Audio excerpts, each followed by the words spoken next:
Is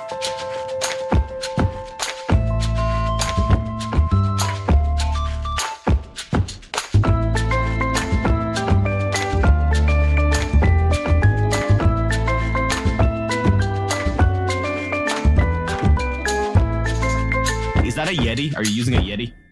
No, it's a Zeal or something. It's a IKEA cup. I'm sorry, no, mug. the mic. No, it's Zeal sound. I don't know. I wish everybody just called me whenever they were buying their podcast mics, and I would share my advice for free. Hey, Vanessa. Hey, Dom. Welcome to Uncertain Things. Thanks. It's been a minute. Yeah, it's a nice thing about doing Uncertain Things is that this is the podcast that we do based on the things that actually interest us, which means we do not feel obligated to produce episodes when the mood does not strike or when no topic piques our curiosity.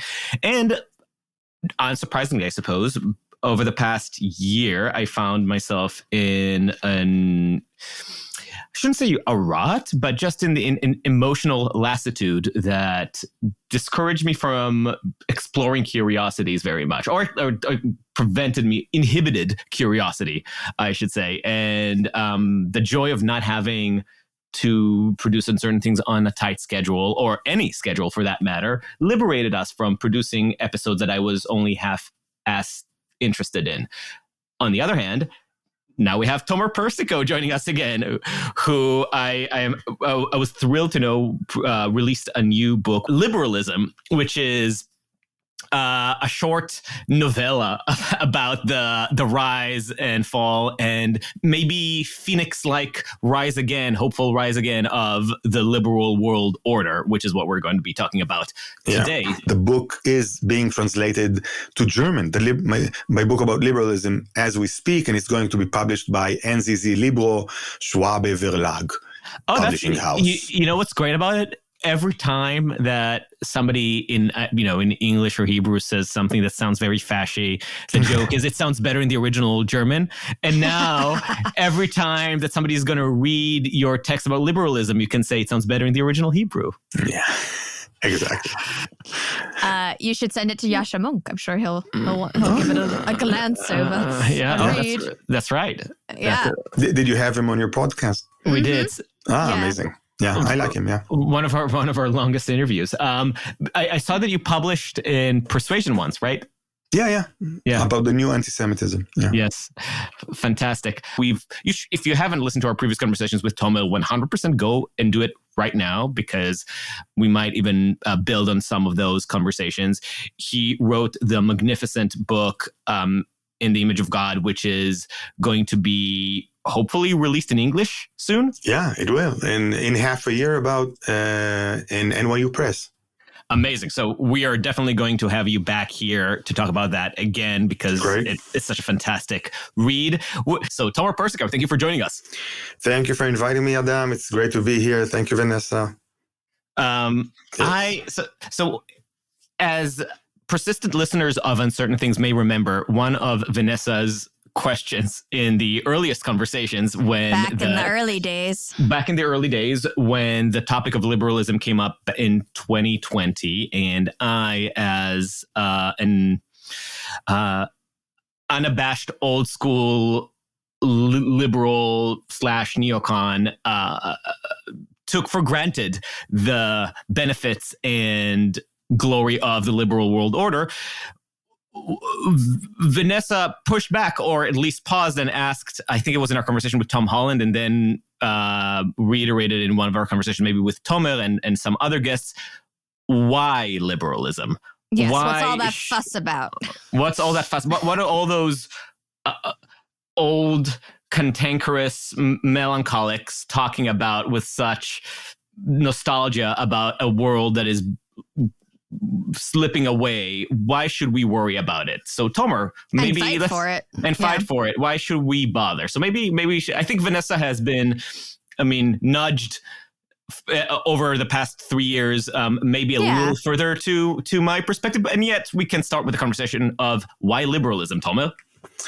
Yeah, I think the very question stems from a place of taking the liberal order as so self-evident as that we don't understand how rare it is, how contingent it is, and really how much we benefit from it. We're just so much used to living in a world where it's obvious that we are all equals, right? I mean, and we have rights, and the government's job is to protect those rights, right?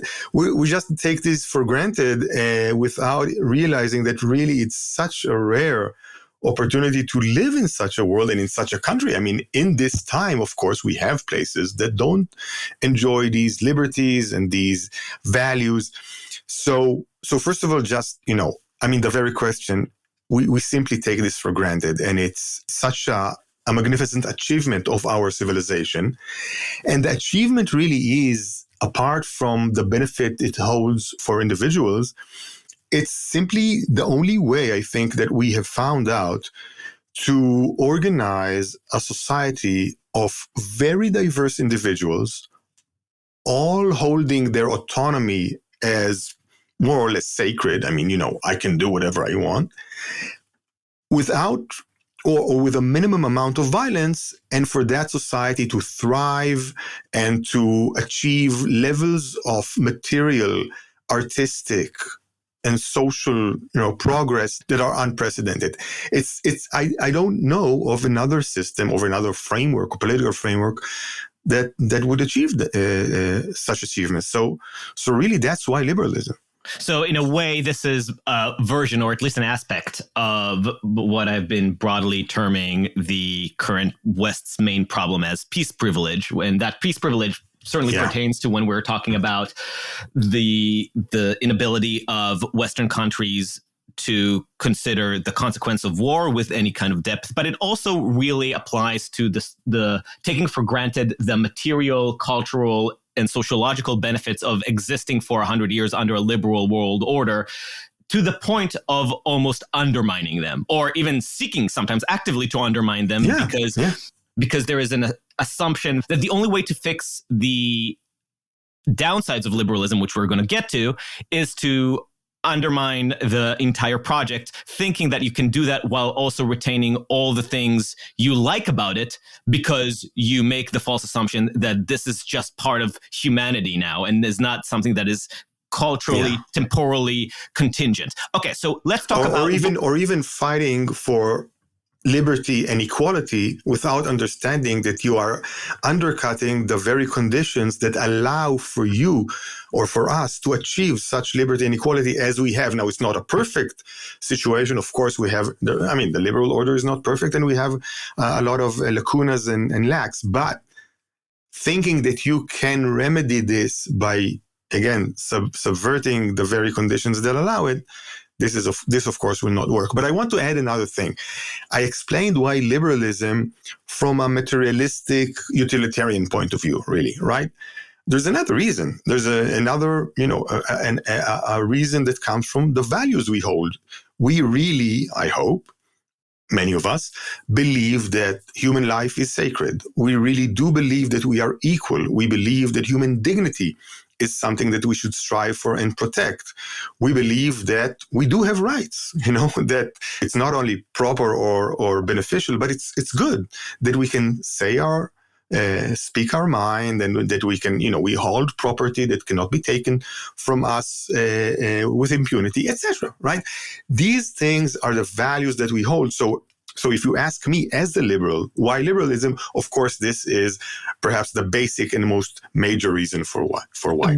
Which is, we're going to get to, but this is the theological argument for liberalism. Right? It comes from theology. Certainly it comes from, I will argue, of course, the idea that all people, all humans were created in the image of God. Right? So that's the very basis of this idea. Of course, it has its secular versions, which I don't deny, and they are very important because not everybody believes in God, obviously, right? But I'm referring to this as a theological argument, not just because it is rooted in religious traditions, specifically Judeo-Christian religion, but, and this is also an aside point where you can find interesting cultures that arrive at ideas about pluralism and liberalism from completely different traditions, and you can see how the differences manifest. But specifically in the case of liberalism, we're talking about, certainly it is part of the Judeo-Christian tradition. And again, refer back to our early conversation with Tomer and with Tom Holland. But even holding it now, holding these truths to be self-evident now, is a form of modern, arguably secular theology. I don't want to, to slap it with the moniker of theology as if it is belittling it or making it into some sort of fancy nonsense. No, right? Not at all. Not at all. I think if anything, it's about taking seriously the fact that we always manufacture some form of theology to organize our world around. Okay, yeah. But to ignore it and just pretend that this is, the Sam Harris approach to imagine that values can be completely neutrally deduced through scientific empiricism ignores the fact that we need some kind of theological underpinning of good and bad, some kind of theodicy to explain the world, without which we are at sea, right? I'm not sure I'm getting your distinction here, because why for a society that is kind of becoming more and more godless, there is still some sort of structural moral thinking that is inspired by religion, but isn't necessarily theological in nature. So I'm not exactly understanding how you're trying to splice this. I think it's completely theological. If you're asking me, I assume, right? Yeah. I think it's completely theological. I think the morality views are theological. You can have theology without the old theos, right? The theology exists. Shinto theology existed comfortably without having a single divine entity, and as well as many other ideas about metaphysics. But it is a metaphysical view. And there is I think, pandering to Western arrogance to call it completely secular and completely dismiss the idea of theology because, it's all this God thing that we are so much better from. No, you're not. Because if you really were trying to divorce yourself from anything that is not empirically studyable, then you would have rejected. Some people do, as arguably Nietzsche tried to do. You find yourself divorcing yourself from any foundational moral view about human value and human worth. When you're talking about the value of humans, you're talking about theology. There is nothing scientifically true about the value of humans. If anything, if you want scientifically, the value of human is the value of the cows you eat and the values of the ants that you squash. Okay? So once you're starting to talk about human value and freedom, you're introducing theology with or without a God. Yeah, I think that's the point. The point is, why do we care about human dignity? Why do we think free will and agency are good things, etc., right? I mean, we all believe in things that cannot be proven. We believe in causality that can be proven. We believe in free will that can. We all, but some of us believe in free will. Okay, yeah. But having said all that, I do want to differentiate between a belief in a personal God, in a transcendent God that actually, does stuff in history, influences our lives, etc., and the belief in metaphysical entities that are, in a way, equivalent to Plato's ideals, hovering somewhere out there, but not actually a personal entity that we have a relationship with. Sure. There is a difference. You can have liberal theology without Christian providence. I agree with you, but theological it remains. But okay, one thing that we have skipped is defining liberalism. So okay. So let's give a very simple definition. We're talking about the political framework that holds that individuals, humans, have depth or dimensions that the manifestation of, the accomplishment of, the performance of is equivalent to their freedom, to their liberty. These we call our rights. And for liberalism, our rights have to be protected. They are protected by the government and from the government, right?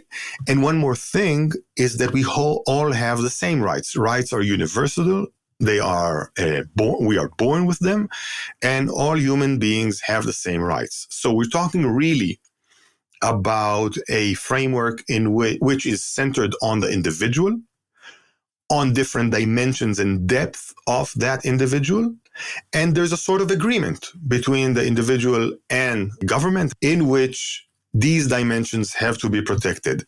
A legitimate government is a government that protects, according to liberalism, is a government that protects our rights.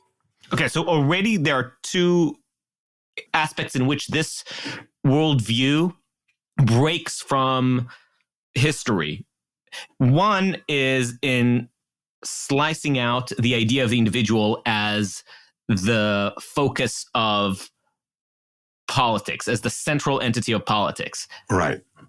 So Aristotle would say that the human is, of course, a social animal, and we form political entities that define really who we are and that allow us to act freely by being a part of a political entity, not by simply doing what we want.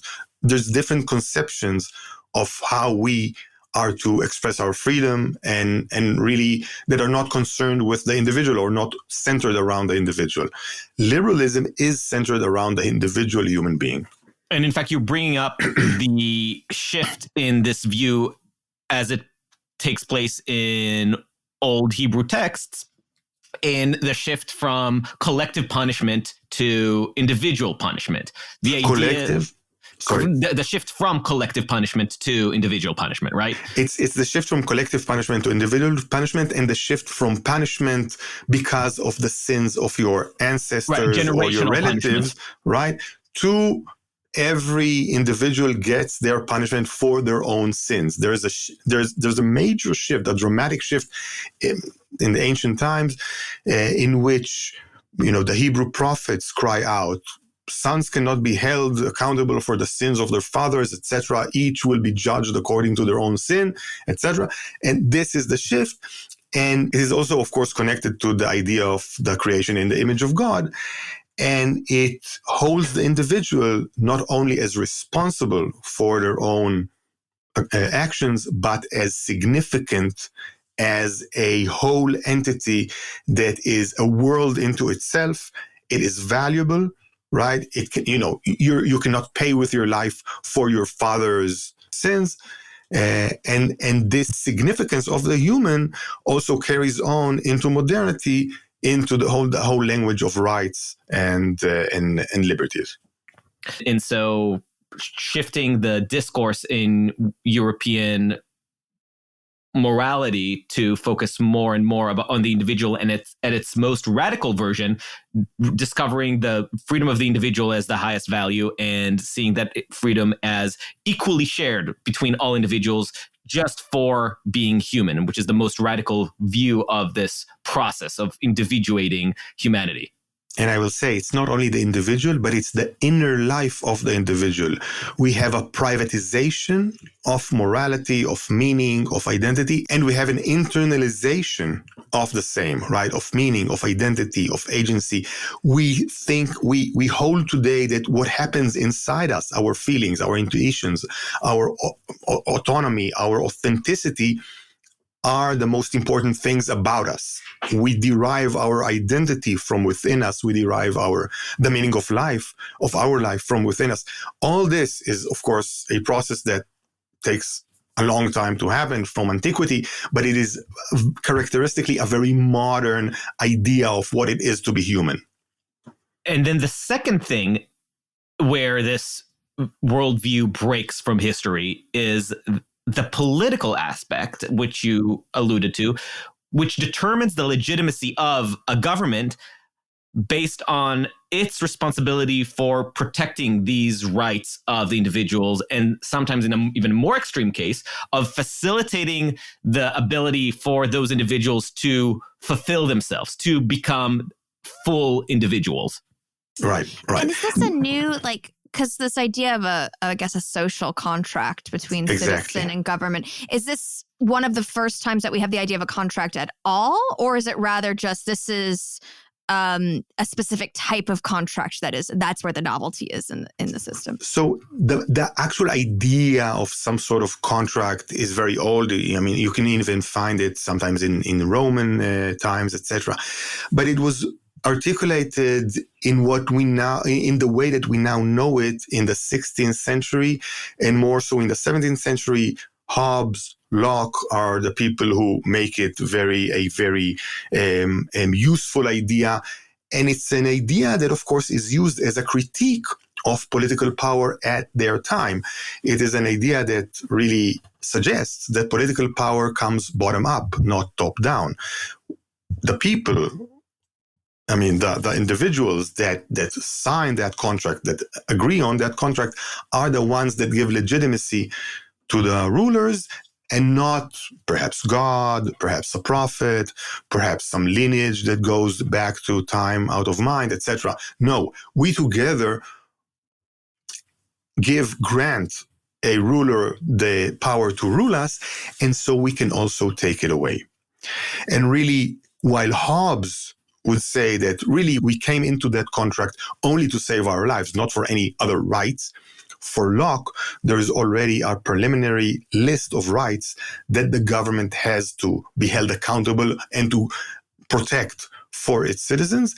And whenever any government does not protect those rights, it is the right of the people to rebel against it and to replace it. And, I'm almost quoting from that very famous second paragraph of the Declaration of Independence of the US, right? Right. If you look at that second paragraph, by the way, it encapsulates the very fundamentals of liberalism. Rights, right? We all know by heart, I assume, the very first sentence: we hold these truths to be self-evident, life, liberty, and the pursuit of happiness. Now, what's the next little sentence there? When in the tide of human affairs? No, that's the first paragraph. Oh. But after, we hold these truths to be self-evident, that all men were created equal and that were endowed by their creator certain inalienable rights, among them life, liberty, and the pursuit of happiness. To preserve these rights, governments are instituted among men. The founders of the United States, the founding fathers, are saying, why are we doing all this? Why are we separating from the British crown? Why are we holding a civil war against the British? Why are we establishing a great republic? To preserve these rights. That's why we are doing what we are doing. And this is really liberalism 101. And the next sentence will be that whenever any government, now I don't remember by heart, threatens, etc., these rights, it is the right of the people to rebel and replace that government. So this is a really interesting subject.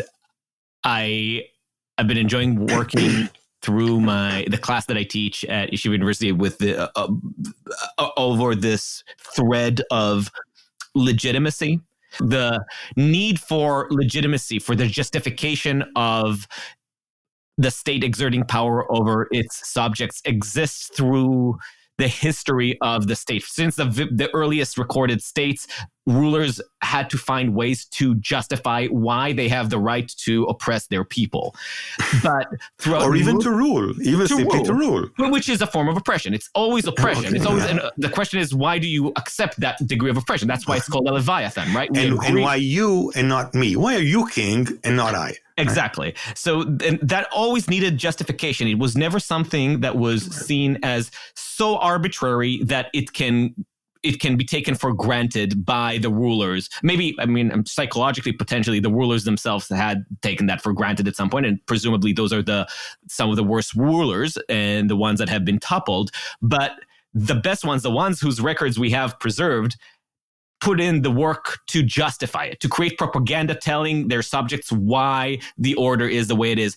And throughout thousands of years of human history, that justification is because we do right by God. Now, often there were specifications of what it meant to do right by God, because I am so strong, I am so just, I kept the peace, I kept I was harmonically wisdom.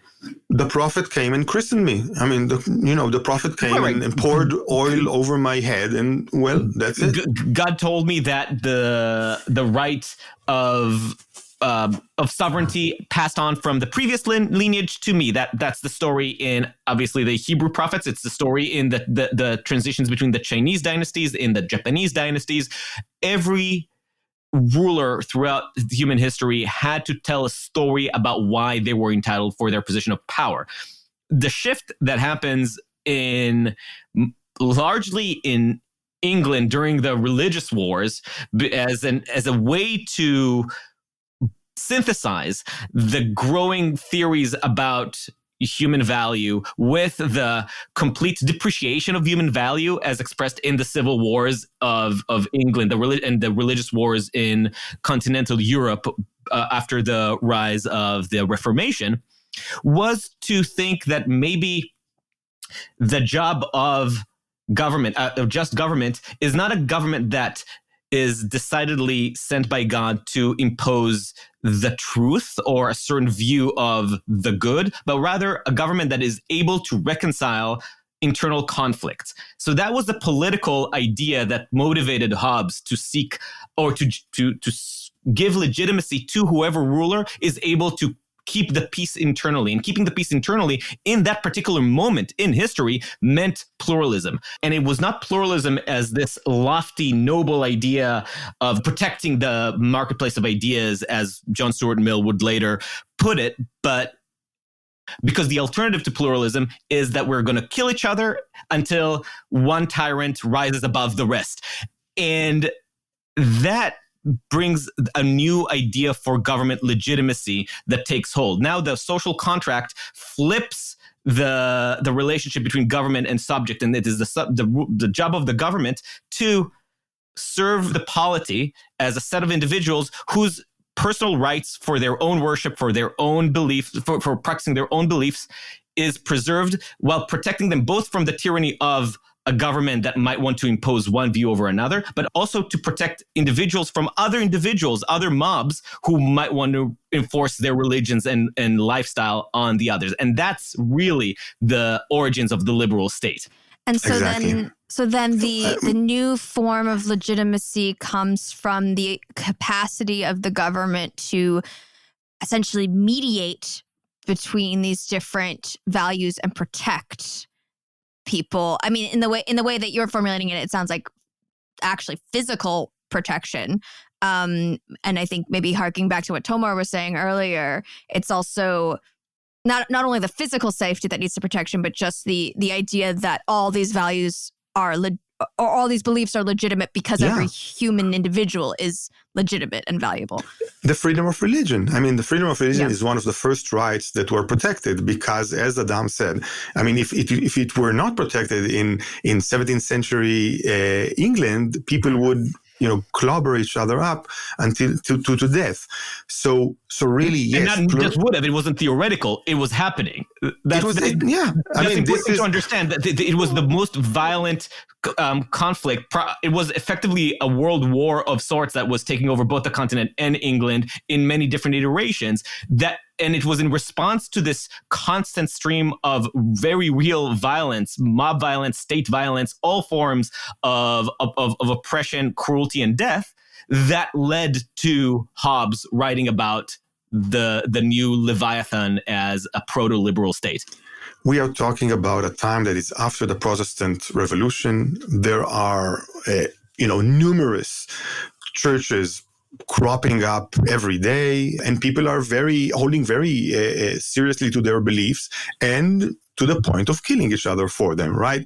And so if we look at that time, which is a time of growing diversity and a time of growing individualism, because Protestantism also suggests that you are the authority for your beliefs. Take the book and read it. You can interpret the Bible yourself. This is Luther's call to the people, right? And if we understand it this way, we can understand that liberalism comes up, is established because of values and because of facts. The values are liberty and equality. The facts are individualism and diversity. And when these combine, the only framework that is able to hold a mass population that is comprised of individuals who hold their autonomy as sacred, and they are very diverse, the only framework that can hold that is the liberal framework, which comes in the names of liberty and equality, interprets liberty as your right to believe what you want, to practice what you want, to have property, to have health for your life, etc., movement, etc., and holds that everybody has that same liberty. There's equality, And as such, we can live together in a tolerant, pluralistic society and even, lo and behold, achieve fantastic grades of prosperity. The prosperity part, let's talk about prosperity, because prosperity is not only because, we have discovered this political code that allows us to coexist without killing each other. We're no longer seeking to win the political game in order to destroy our enemies. So instead, we can focus on building and growing, and the result is prosperity. That's certainly part of it. Peace in itself is the greatest contributor to prosperity throughout history. That's why generally empires, when they're successful, create a time of peace in the world, because there is a centralized power that militates trade and keeps nations subdued. It keeps law and order. And keeps law and order until the empire collapsed. There was usually a moment of global economic boom. So there is certainly part of that. But the other part of it is the fact that liberalism is intricately tied with liberal economics as well. Right. Right. We talked about Hobbes and Locke. We should mention another famous liberal, Adam Smith, right? Also, by the way, from the same area. It's amazing how much England, Scotland, Ireland contributed to our world, right? It's really something to think about. But Smith recognized a very interesting fact that if individuals practice or strive for their own flourishing and their own well-being, the whole, even though they are only acting towards their egocentric needs and wishes, the whole will benefit from their work. And this idea of different forces competing with each other, vying for their own satisfaction by sometimes taking from each other, of course, in the context of law and order, will lead to general flourishing and general betterment. That's a radical idea that also came up in the 17th century. And we can see that same radical idea translating itself into politics, because economically, this is capitalism. Politically, this is the separation of powers, in which three different powers, if we take, the judicial, the executive, etc., vie each for their own benefit to amass as much power for themselves. But because there are checks and balances on their actions, the rule of law, the equivalent to the rule of law that we talked about in economics, they can only do so much, but they're competing with each other, has the effect of governing a polity in a good way, in a beneficial way for all. Right? There's competition between the judicial and the executive and etc., the legislative, etc. There's a tug of war, but that tug of war is beneficial for the whole. Because the system is built in the political sense, because the system is built in such a way that incentivizes each branch of government to tackle the other, to undermine the other, they work to repress the natural instinct in each side to take full power and become excessively oppressive. And that balance of tensions is just in matters of practicality more effective than thinking that you can design a better system where you can completely subdue the nature of potentates to try to take over and oppress others. Rather than trying to suppress human nature, the liberal system, both in the economic sense and the political sense, says let human nature go loose, but create it in such a way that pits it against each other, so that the result ends up being more prosperity rather than more oppression. Yeah. And not only simply suppressing human nature, it's also the desire to program or systemize everything from the start, to have a plan for how everything, so each and every law and clause of law should be.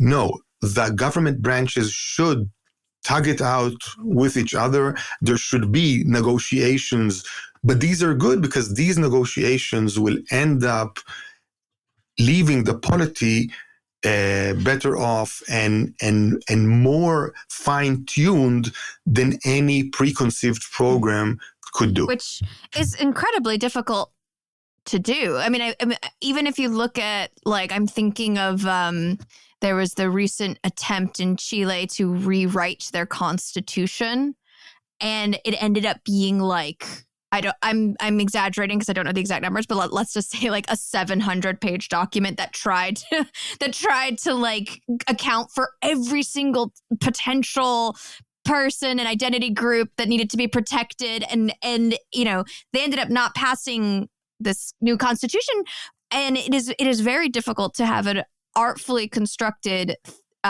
concise constitution that allows for things to happen with the desired outcome, as opposed to prescribe out from the outset how you would like things to be. Yeah, it can be an argument for having constitutions be brief and, you know, principled, but not very particular and detailed, right? And I will say another thing. I mean, we had in Israel before this terrible war, we had an unbelievable civic struggle between the government and, I would say, most of the citizens here about amendments that the government wanted to do to our judicial system. They wanted to have a judicial overhaul, etc. Now, I think there are many reasons why they wanted to do it. Most of them, I think, are corrupt and negative, but in its very essence or principally, this sort of, again, tug of war between the executive branch, the legislative branch, and the judicial branch is okay. Perhaps the judicial branch oversteps its bounds, you know, takes some more power to itself, makes the legislative a little less powerful or a little less authoritative. And then there's backlash, which is natural, and it's okay. In principle, it's okay. The legislative then, you know, legislates in such a way that their powers are taken back. Perhaps even the judicial system is weakened too much, etc. And this is what I'm talking about when I'm talking about negotiation, which is positive in general, right? Of course, again, what we had in Israel, I think, is something that came from different motives, and it was negative in its general effect. But in principle, that's okay. That's what governments do.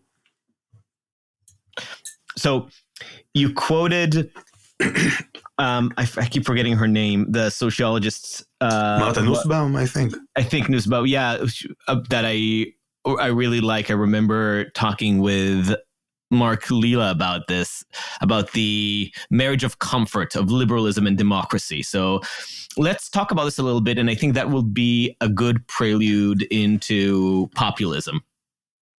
So Martha Nussbaum talks about the marriage of comfort of liberalism and democracy. It's not, you know, a hot romance. They didn't fall in love.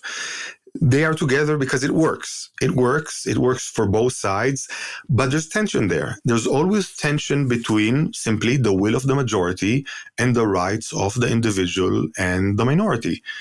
You could even say that in every liberal democracy, there will come a time in which the majority vote or the majority will is such as to infringe upon the rights of the individual or the minority. That's exactly the point where liberal democracy is tested. If it allows government to suppress the minority, to suppress the rights of the individual, well, it's not a real liberal democracy, is it? I mean, because, again, liberalism is the framework that protects rights and liberties of individuals and, by extrapolation, minorities. But there's tension there because, and in fact, some of the strongest imagery of what the American liberal democracy stands for, and both in the language of the founding documents and the art that depicted it, focused not on celebrating the voting in itself, not on celebrating even the participation in itself, but rather of protecting the individual from the mob. You find this constantly in the writings of the founders, that their fear of democracy, as they were trying to imagine what system they want to implement in their newly liberated colony, and they relied on the theoretical writings of Montesquieu and the Romans and the Greeks. They were quite well read.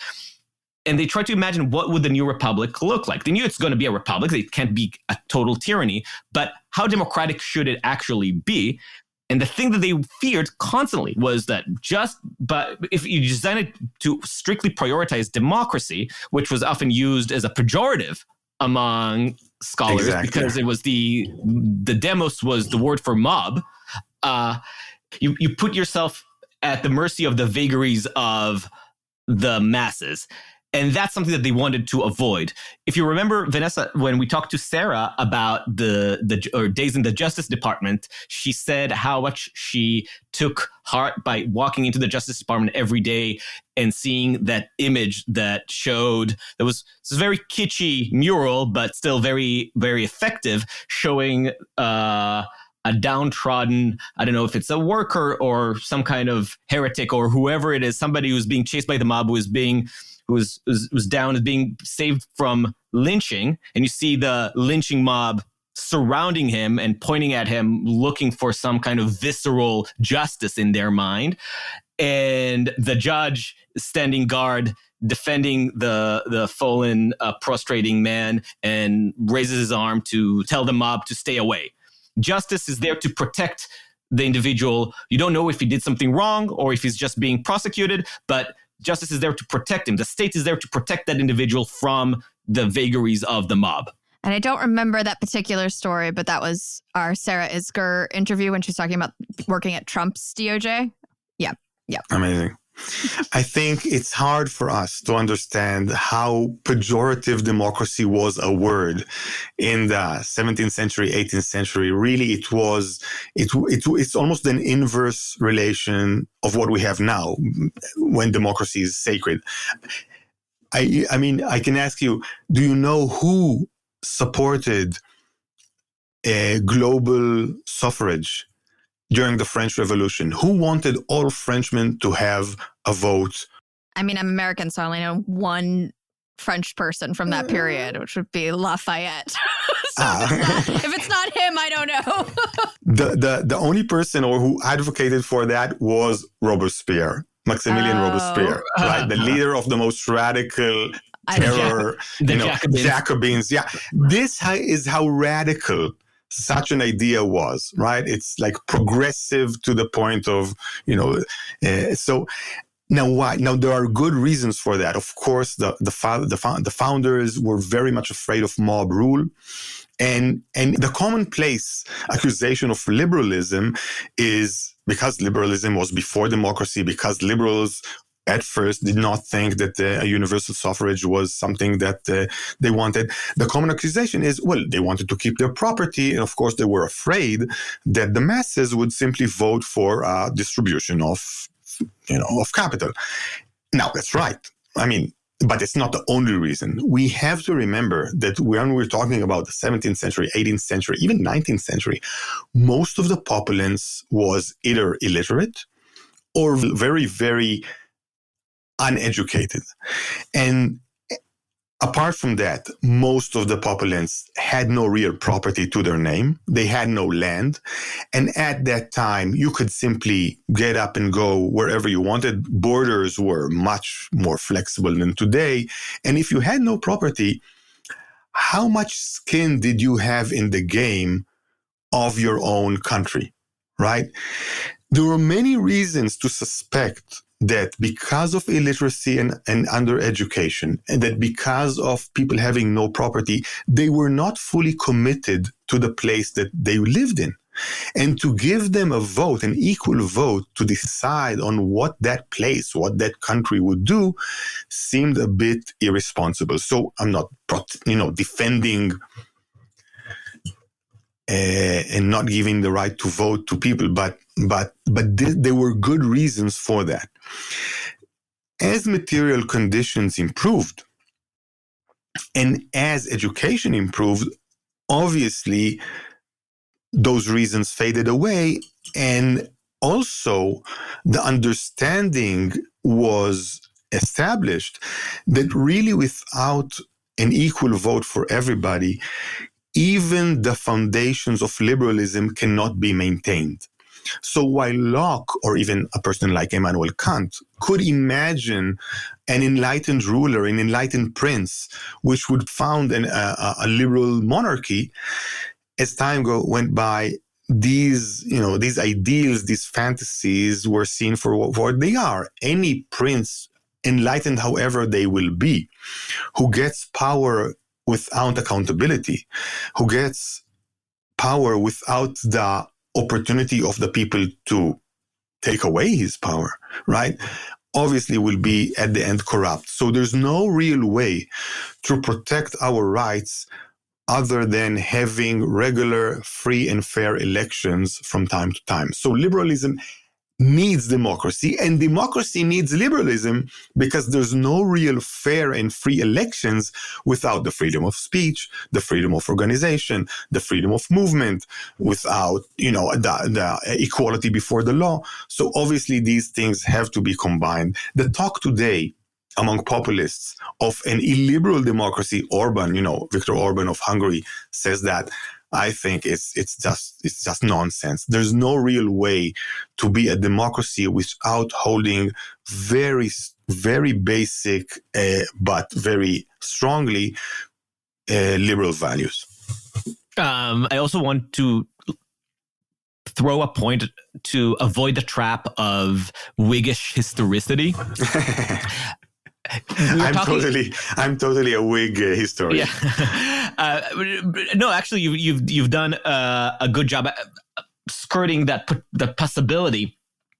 But I want to emphasize it in talking about the rejection of right to vote. If you want to say that a stake is necessary for involvement in the republics, and if you want the republic to be legitimate, you want to make sure that everybody has a stake, which obviously is a real criticism to the problems of early American republic, where a chunk of the population, a third of the population, were not considered humans, let alone citizens.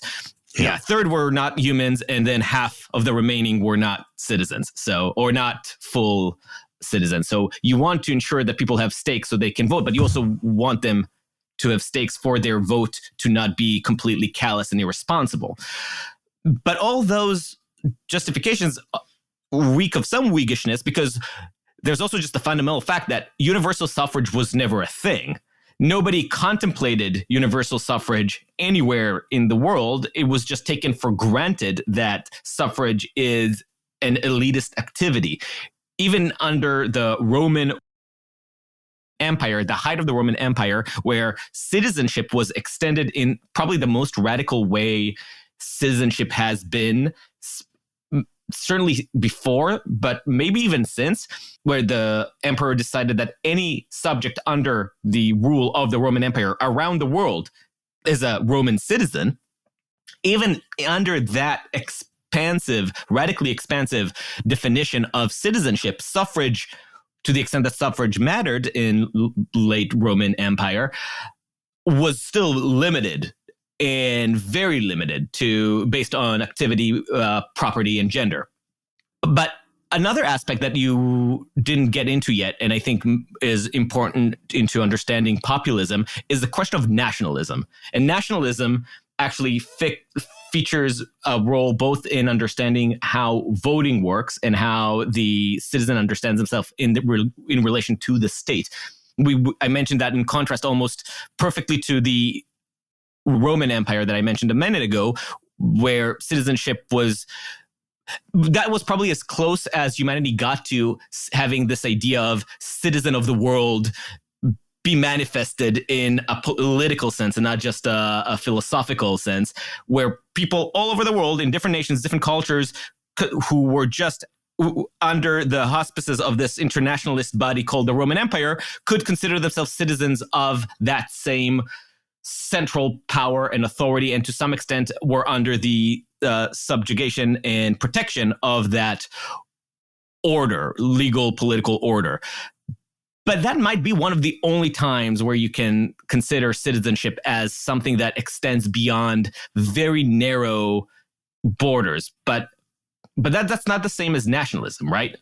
Nationalism asks something more, asks for us to assume something about the nature of the people inside this border. Yeah. I mean, if we're talking about a stake in the place we live in, nationalism really intensifies that stake and gives it a whole new profound meaning and depth, because it says you're not only an individual, you're a part of a nation. That nation has a certain character. And, and we today, we don't think much about it, but in the past, people really ascribed huge significance to culture, to religion, and to a specific nature or character of a nation, right? These whole romantic ideas that really formed nationalism at its inception. The stake is... I'm sorry, what time period are we talking about when we're talking about nationalism? Is this we're talking about the idea of the nation state, or beginning of the end of the 18th century and onwards, okay. Right? Yeah, the rise of the nation state. I think this is actually worth explaining because the word nation obviously exists before. Yeah. You have the Germanic speaking tribes, you have the Han Chinese. Those are arguably nations, but they don't mean they're not the sort of nationalities that we're talking about when we're discussing modern nationalism. They don't have nearly the same identification for people with their collective as we do today, and with their government or regime as we do today. And I'll give two distinctions that are very easy to check. The most hated profession in antiquity and even in the Middle Ages was the taxman. The taxman, right? The person who came to take the taxes. Taxes were seen as, you're throwing your money away.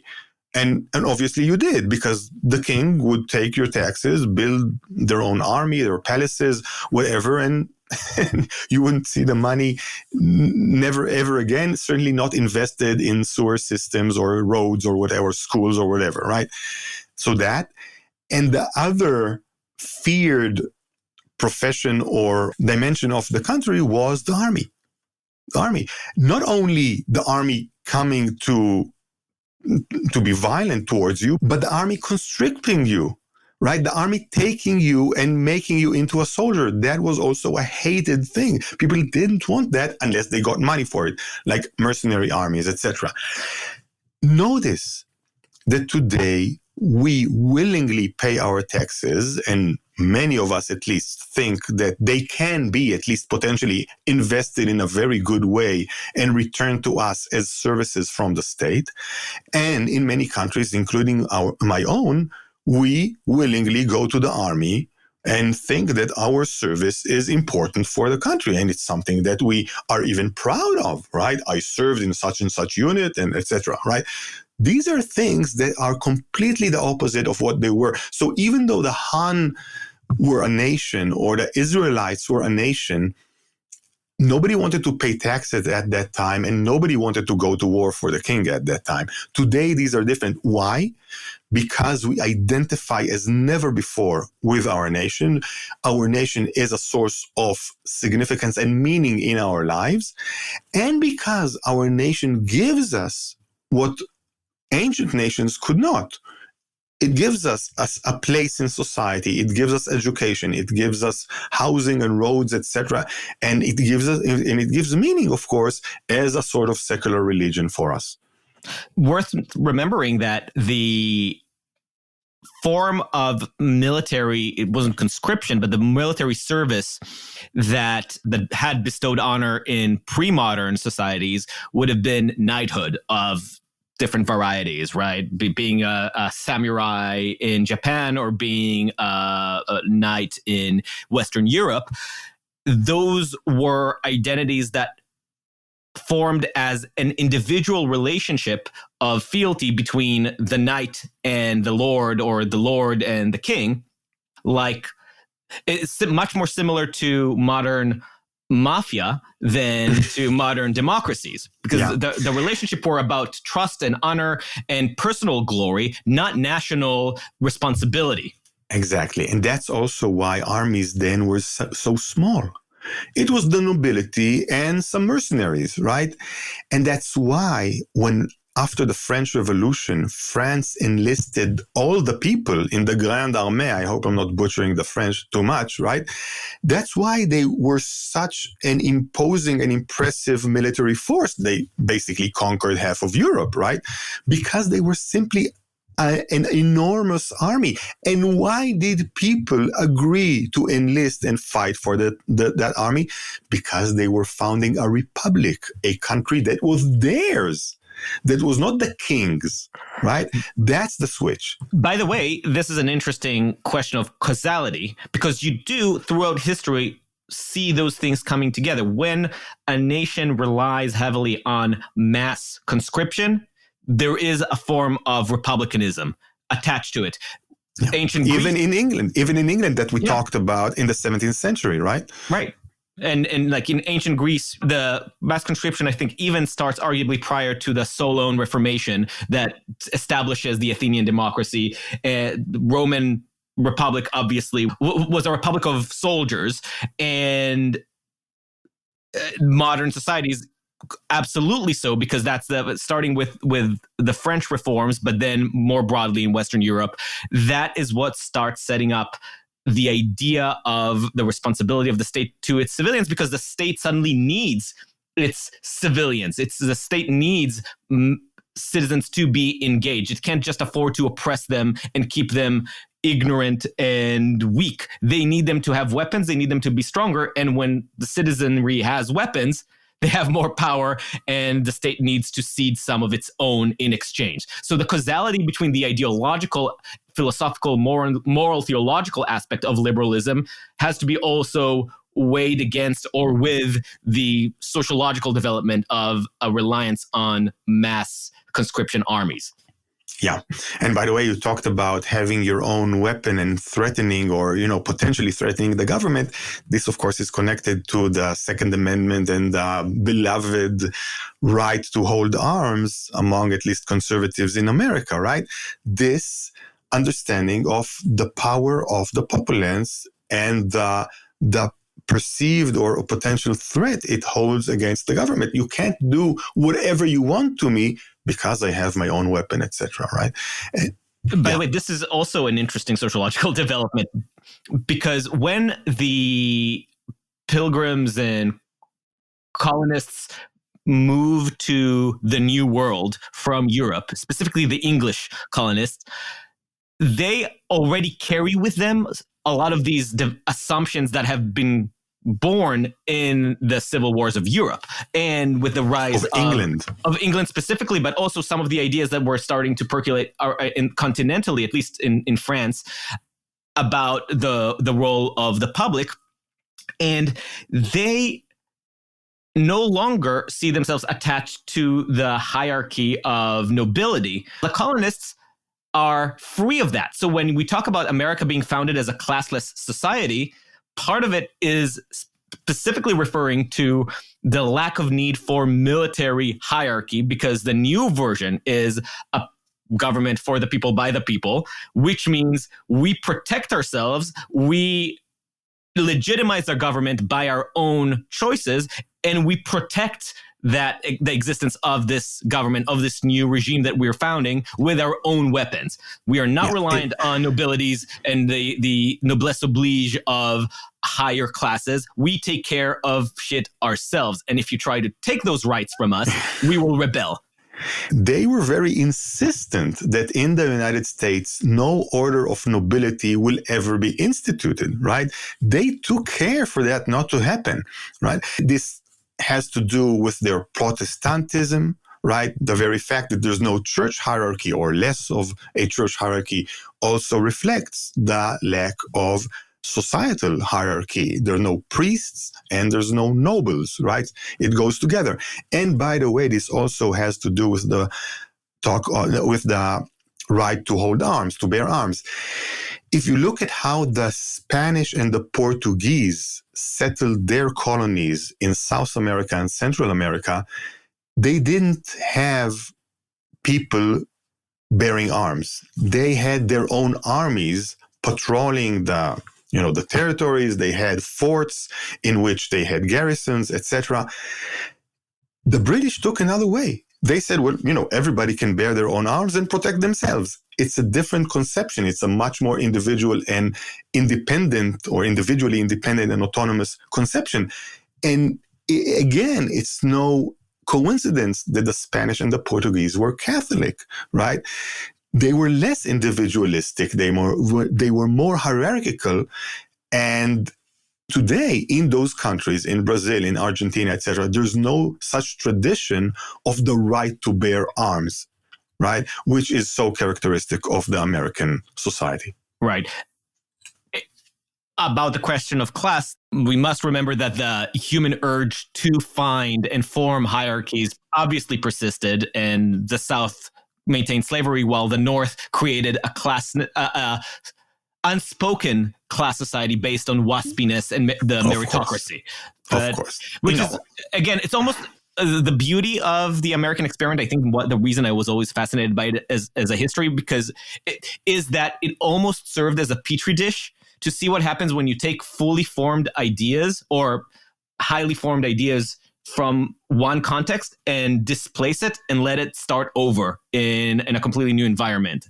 And how those moralities, you can almost test how much of it is human nature and how much of it is intellectual baggage. But by the way, this is the thing, and it also, it tells us something very important about liberalism. The basic human nature is to have hierarchy. Basic human nature is to differentiate between people and say, these are better, these are worse, these are worth more, these are more meaningful, these are not, right? What liberalism does is goes against the current and educates people through a process that takes time and effort, that no, actually, we are all equal. That no, actually, we do have hierarchies, but they are meant to be for utilitarian reasons. There's no essential way in which someone is actually better or worth more than someone else. When there's a government, everybody in the government, they don't have blue blood, they're not nobles, they were elected for a certain duty that they perform, not because they are worth or meaningful more. For a function. But that also creates the internal paradox in cognitive dissonance that you do see in American society, where people do like to think of themselves as better and find the justification for this. And no, again, that's human nature. That's human nature. And you see that tension constantly in the American meritocracy between the logic of liberalism rubbing against the urge of the successful class to justify their success as a product of their personal characteristics, or sometimes more expansively as, I don't know, their genetics, their lineage, their rather than circumstance and luck and function. So finally, let's move to the problems of liberalism, which is the theme of our past 3 years of podcasting. Well, let's first acknowledge that we live in a very strange time, a time in which, on the one hand, liberalism or the liberal order has achieved complete victory, complete hegemony in the West, at least, right? I mean, since the fall of the Soviet bloc, that's what we have as a framework for organizing our society, for living in a just society, or at least a functional society, a good society, etc. And on the other hand, of course, liberalism is in crisis. So there's something strange here. And what I want to suggest is that we are in crisis, not in spite of liberalism gaining this complete victory and hegemony, but because of it. And what happened is that a very important feature of liberalism, when left alone, when liberalism simply spreads out and intensifies, that feature becomes a bug. And that feature is the way liberalism lets people chart out the story of their own life, lets people decide for themselves what is significant and how to live a worthy life, how to live the good life, right? Now, liberalism has to do that. If it doesn't do that, it's not liberalism. If it tells everybody that they need to be equal proletariats striving, or if it tells everybody that we are building, some sort of rebirth of our ethnic or racial identity, whatever, right? That's not liberalism. That's telling a certain story to people that places them as undifferentiated parts of a whole. Liberalism doesn't do that. But what I want to suggest is that because it doesn't do that, if it doesn't has completing frameworks that give people meaning, such as nationalism or such as religion, people fall into a place where they feel detached, they feel alienated from the whole, from society or from themselves even. And that leads to attempts to find that meaning, to find that whole in other frameworks. Basically, what I'm saying is that liberalism gives people a fantastic agreement, a fantastic contract, the social contract, through which to organize society, but it doesn't tell a story. And people want to be part of a story. They don't want to be part of a contract, right? People want to be part of something bigger than themselves and to be able to explain to themselves where they, as a part of a whole, came from, where they're going, what's the purpose of life, etc. Liberalism doesn't give that. Now, until the 90s, liberalism... Just to pause on that for a second. So with the stories that we need to tell ourselves, I'm assuming that those are kind of maybe culturally defined. Like that's why American liberalism might be different from another country's liberalism, because our stories are culturally quite different. Yeah, of course. Of course, each country has its own story. And of course, when you're in an ethnic nation state like Israel or Japan or Spain or many, right, that expresses the right to self-determination of a certain ethnic group, you have that ethnic group's history, culture, etc. You don't have that in the United States. You have a different sort of story. But I think the problem as it's generally depicted is that the success of liberalism is in empowering the individual in an historically unprecedented way. But the result of that is in finding himself so individuated, so empowered in his individualism, the individual also finds himself atomized. And he doesn't know what to do with all that empowerment, because Aristotle was not wrong. We are a social creature. Yeah. We definitely are. And usually liberalism would be complemented and balanced through nationalism or through religious tradition. And I think until the 90s, that was the case, right? A certain nation, you have that story, right? It's more than just a story. You need a story with a direction and a moral. You need redemption. What people keep longing for is a sense of a path for redemption, which is guiding how you live your life and justifies the wealth of your actions, which is just not sufficient for most people within the scope of liberalism, because that's not what liberalism sets out to do. Of course, liberalism doesn't give you that at all. It gives you a framework, which is, it gives you a few values. Again, I'm a liberal and I'm for it, but it can't complete the every need that the human psyche wishes for. As right? you said, by definition, it seeks to give you the freedom to find your redemption elsewhere. Exactly. Now, again, I think that from the 90s and on, because we were living, at least in the West, in a completely liberal society, right? In a society that there was no alternative to liberalism as a way of organizing it, right? Liberalism became so powerful, that logic of liberalism became so powerful that it undercut these complementary frameworks that usually would balance it out. We were in a sort of post-national era. We were in a very secular age, right? Liberalism undercuts these communal frameworks and again empowers the individual. We came to a point that people really lacked those sources of meaning and identity. And I think that if you look at liberalism's rivals right now, at populism, at religious fundamentalism, at radical identitarian politics from the left, they all offer what liberalism doesn't. They all offer meaning and identity. The populist leader will tell his people, I will protect your identity. Orban tells Hungarians, I will protect the true, authentic Hungarian identity, and I will protect it from the immigrants and from the European Union and from the universalists and from the elites that are detached from authentic Hungarian identity.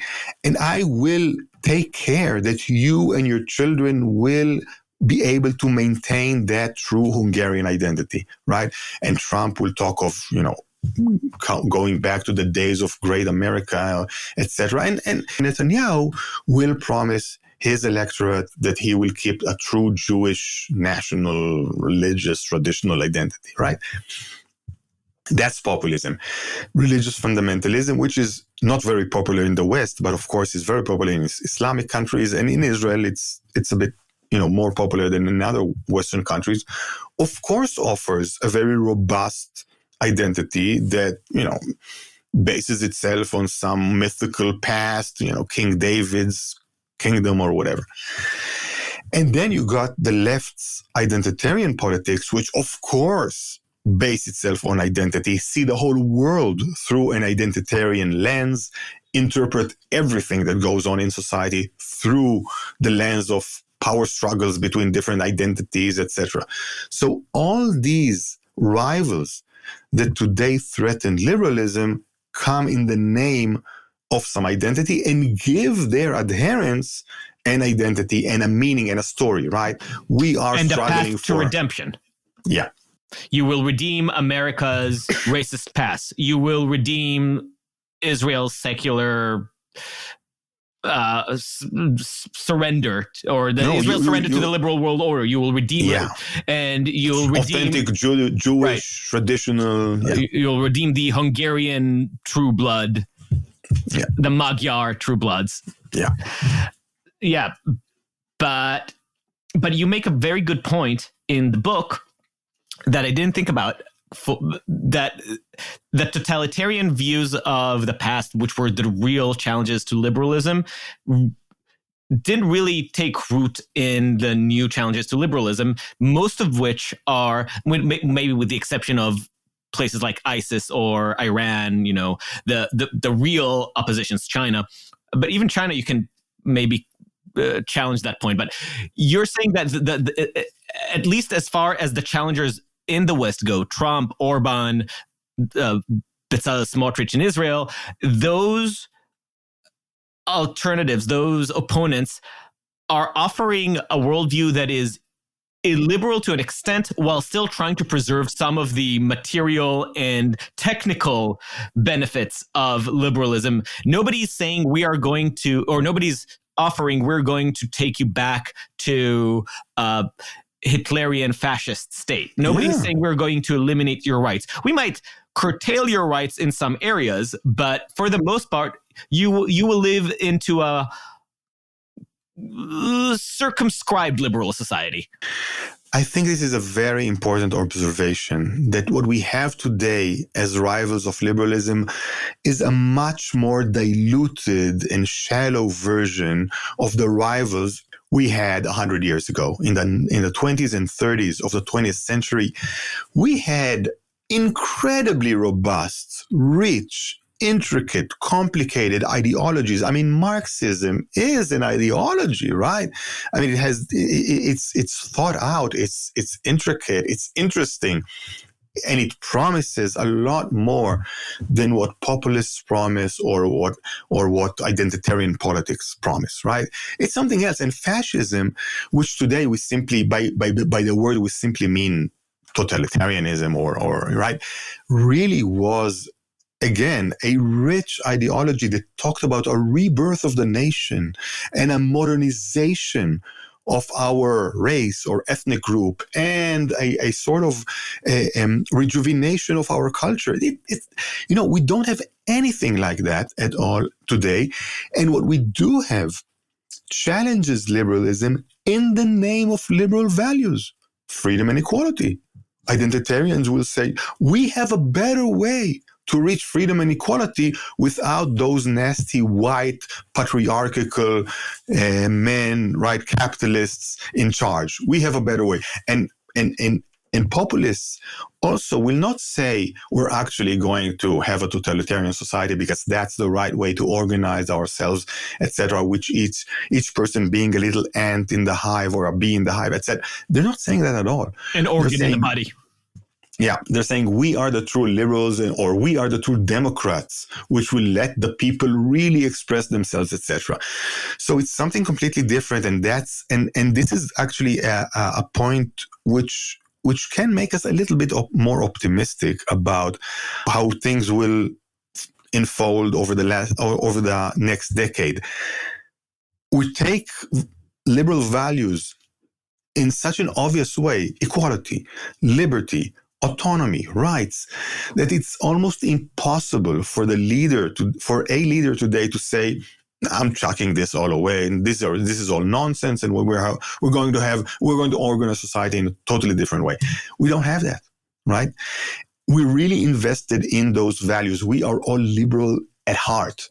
Not all, perhaps. Yes, there are these religious fundamentalists who actually want a different society, a Sharia law society or halachic theocracy in Israel, etc. But they are a very small minority, at least in the West, right?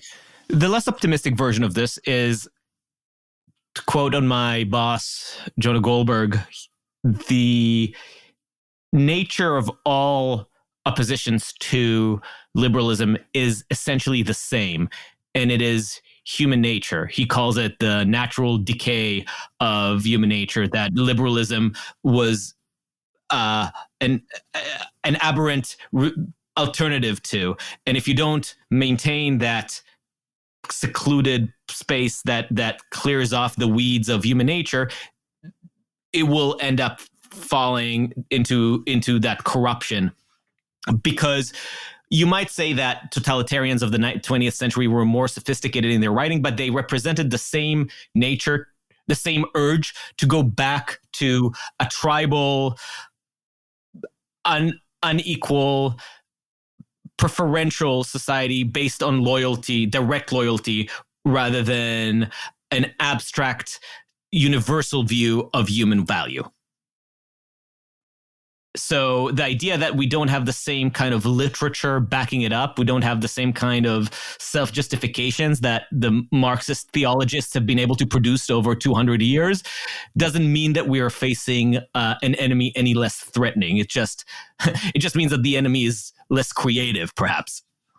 I don't know. I actually think the enemy is less threatening.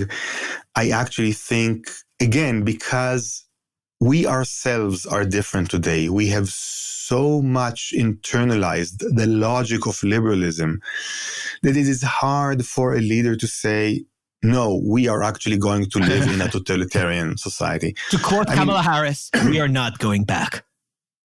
I mean, look, yes, we're in a terrible crisis of liberalism, and I don't expect it to be over anytime soon. But I am optimistic for the future of liberalism in general, simply because we perceive ourselves as liberal subjects, as individuals who hold their autonomy to be almost sacred or, very important, who have rights and who want the government to protect those rights. The translation of such a group of people politically is the liberal order. Last question, Vanessa, or? No, I don't think I have a good closer question. That was a nice conclusive statement from Tomer. Well, Tomer Persico, thank you so much. Looking forward to having you again when your book is out in English, and this time Vanessa might be able to actually read it. Yeah, that'd be great. Certainly an advantage. Great. Thank you very much. Thank you for listening to Uncertain Things. Follow us on uncertain.substack.com or wherever you get your podcasts. If you're feeling generous, give us 5 stars on Apple Podcasts and share us with your friends and enemies. Until next time, stay sane.